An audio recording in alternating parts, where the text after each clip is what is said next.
అలాగే ఈ సభకి పోలీస్ వ్యవస్థ మీకు తెలుసు, మనం ఎంత నలిగిపోయామో.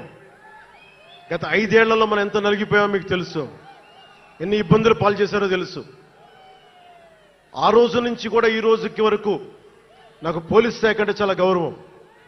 ఎందుకంటే పోలీస్ శాఖకి స్వయం నిర్ణయాలు చేసే హక్కు ఉండదు, డ్యూటీయే ఉంటుంది.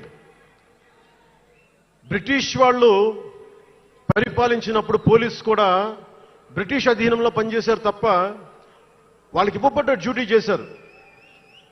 భగత్ సింగ్ని కొట్టమంటే కొట్టారు, జైల్లో పెట్టమంటే పెట్టారు, గాంధీ గారిని లాక్కెళ్ళిపోమంటే లాక్కెళ్ళిపోయారు. వాళ్ళు చేయకపోతే అది డ్యూటీకి విరుద్ధం అవుతుంది, చేయక తప్పదు.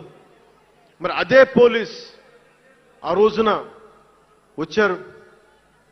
స్వాతంత్రం వచ్చిన తర్వాత మిలిటరీ కూడా అంతే. అందుకనే నాకు పోలీస్ శాఖ మీద ఎప్పుడు వ్యక్తిగతంగా కోపం ఉండదు, ఏదో కొద్దిమంది వ్యక్తులు ఎక్కువ చేస్తే తప్ప. అలాగా ఈ రోజున చాలా గొప్పగా నిలబడ్డ, సహకరించిన పోలీస్ అధిపతి డీజీపీ గారికి, కాకినాడ జిల్లా